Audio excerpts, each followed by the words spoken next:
तिमी मेरो आमाको प्राण थियो।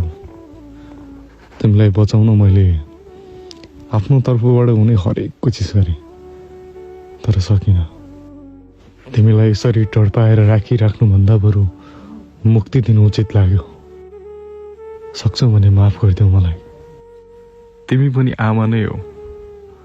आँखा लागि म दुवै आँखा गुमाउँदा, न खान सक्ने न पानी पिउन सक्ने अवस्थामा पुग्दा, शरीरको बाहिरी बनावट पुरै गुमाउँदा पनि तिमी बच्चाको लागि बाँचेको थियौ भन्ने कुरा छर्लङ्ग हुन्छ।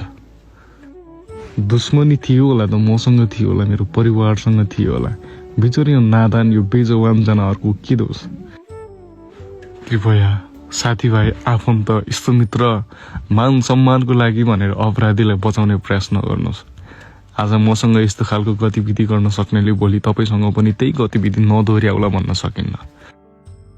यो घटनाले मेरी आमा विक्षिप्त बनेकी छिन्। उनको मानसिकतामाथि निकै गहिरो घाउ लागेको छ। मैले उनलाई सम्झाउन सकेको छैन, बुझाउन सकेको छैन। जब त्यो भैँसीको पेटबाट निकालिएको यो बच्चाले मुटु ढकढक्यायो, तब म रातभरि राम्रोसँग निदाउन सकेको छैन।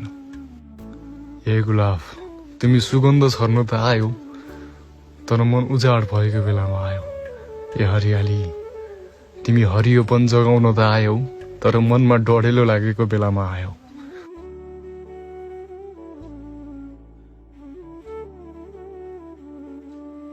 कुनै समय काली भनेर बोलाउँदा दौडेर नजिकाउने त्यो भैँसी आज आफ्नै आँखा अगाडि यसरी टाढा जाँदा मन सम्हाल्न सकिरहेको छैन।